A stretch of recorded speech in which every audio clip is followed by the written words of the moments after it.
So we're going to discuss renewable energies, what are they and how they compare, something that I've just been learning about myself. Diego, do you know much about this topic? Yeah, well, I know that many people are fascinated by this topic, but I've always been wondering how clean are these renewable energies, because there's a big buzz going around about climate change, Yeah, and about that we should look forward to having less consumption of fossil fuels, relying less on them, but I'm not that sure about how clean these new renewable energies are and the methods to actually extract energy from any of them. Yeah, I've traditionally been in favour of renewable energy, but I think it's important to sort of look at both sides, particularly in terms of the cost. I was looking at a study recently. It talked about just comparing the actual cost of getting that energy out of the different renewables versus more conventional sources of energy. And for example, like geothermal energy is one of the sources of renewable energy that's often promoted as a solution, but it's sort of almost 4 times the cost of coal just to actually get the same level of energy Really? out of that, 4 times. Yeah. What? And that even if you run coal with carbon capture technology, which by my understanding is sort of reducing the environmental impact, it's still 3 times more expensive than that. What is geothermal? Is that like heat from the ground? or Yeah, I think it's like places like New Zealand have a lot of natural sort of, I guess it's rocks heating water is probably the simplest way I understand it. They have lots of volcanoes. And Iceland as well. Yeah. Iceland is very famous for the use of geothermal energy. Yeah, so you can capture that heat, but it sounds like it's difficult to sort of run it cost-wise. I mean, I imagine the heat probably varies quite a lot, and there might be a lot of risk involved in managing such sort of extreme levels of fluctuating heat. Yeah, I can imagine. So, yeah. Also, people have not taken into account like these technologies. So you need, there are not only the facilities and the cost of installing and being able to extract this energy, but what are the actual costs in terms of the technology being or having to be updated? Good point. Absolutely, yeah. Maintenance and operation, yeah. And this whole idea that we can rely on renewables and completely switch off fossil fuels, that's a big lie actually. It's because the global demand for energy is growing at a crazy pace, and to keep pace with that demand, we simply can't rely completely on renewables. The idea of renewable energy, cleaner energy, is a great idea, but it's still in its developmental stage. So a lot more needs to be done. I'll just quote you one interesting fact. I listened to this lecture by an economist who said 40% of the global population is living in energy poverty, and what that means is that they don't have access to cheap, abundant, that means easily accessible, energy, and so they have to rely on, for example, dirty heating and cooking facilities, which are very, very unhealthy. Yeah. And so these countries, they need more energy, not less, and they need energy from fossil fuels because they are abundant and cheap and geographically spread out, not like, for example, geothermal, which is only in 1 or 2 places in the world. Right. So, Depends on the location. from what we have said, I don't know if all of you would agree, but perhaps there should be a mix of renewable and non-renewable Absolutely, yeah, yes. energy sources rather than just relying on just renewable ones.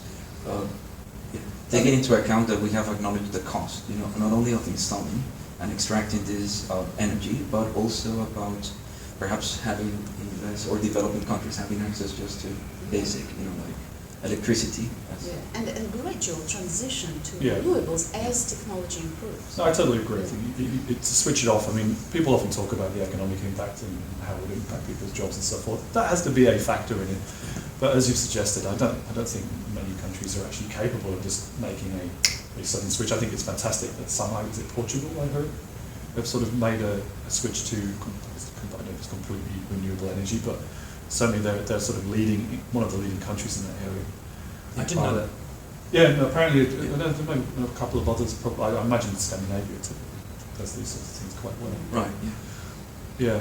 Can we really afford to introduce this step by step slowly though? I think a lot of people want change to come quickly because we're worried about climate change and Well, the then future there's of the this whole thing, you know, how much can we really do to influence the climate? That in itself is a big area with a lot of question marks, I think.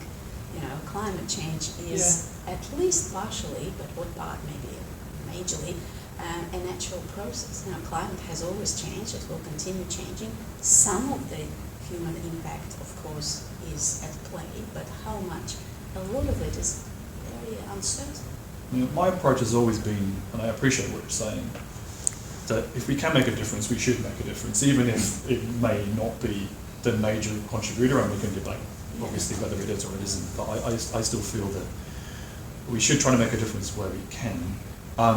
One thing I'll add, and it sort of goes back to what Diego was saying, I think it's a little bit of a sort of a, should we say, a first world privilege to dictate to poorer nations what they should be doing for the environment. That's such a good point. Well, I grew up in the UK, and we felled all of our trees probably like 500-600 years ago, and of course, I understand completely why we need to protect forests and how we need to be ensuring that we've got widespread forests around the world. But you can understand why, Indonesia, places in Africa, they're cutting down trees because these are their natural resources they've got to work with, and it's the only thing they can use to get themselves out of poverty. So I sort of, that to me connects to what you're saying about, can we really dictate to countries in degrees of energy poverty that they absolutely have to abide by this? I think it should be an objective, but it's got to be led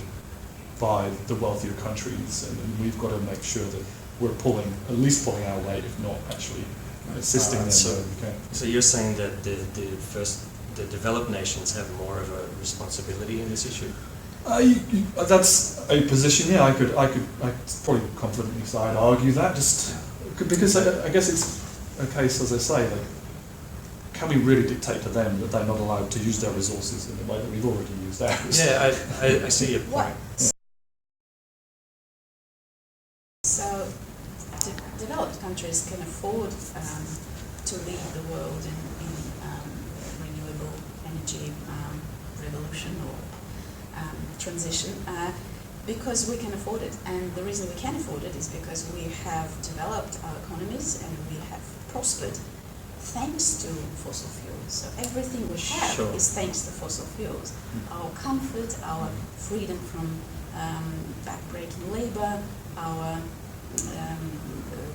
education, our access to lots of different things in life, that's all based on fossil fuels. And now developing countries want the same thing. That's a good perspective. I think we need to keep that in mind as well. So in terms of the actual, sorry, Liam, go on. I was just going to ask why, especially in Australia, everyone knows it's a sunny country. Why don't we use solar energies more often? My dad has solar panels on his house. He used to put them on over Christmas, And I remember reading a few years ago that the energy you could get out of a solar panel wasn't enough in its lifetime, wasn't enough to justify the costs. I don't know if I think I've read that too. I don't know if the technology's improved since then, but from what my dad was saying, it sounds like it's worth the investment as an individual to put solar panels on your house. The government now has sort of support scheme, incentive, people doing that. And the excess that he doesn't use actually gets fed into the grid. So you can imagine a scenario where, there's a million rooftops in Melbourne that, if you were equipping them with solar panels, if it is actually efficient, you might not even need power stations anymore. That's a good point as well, because I was looking at a graph from the National Academies of Science, Engineering and Medicine, and one issue with solar power is the enormous amount of land area that's required to use it effectively. But I think in a place like Australia, we do have a really broad sort of huge area of land with less developed areas. So there's a lot of rooftops that could have solar panels on them. Solar panels on roofs. That's a great thing. Absolutely, and you do get now. And I think we are not utilising all the sun energy we have here in Australia. Did you know that Israel, for example, has had solar panels on every roof, like a standard feature, for 50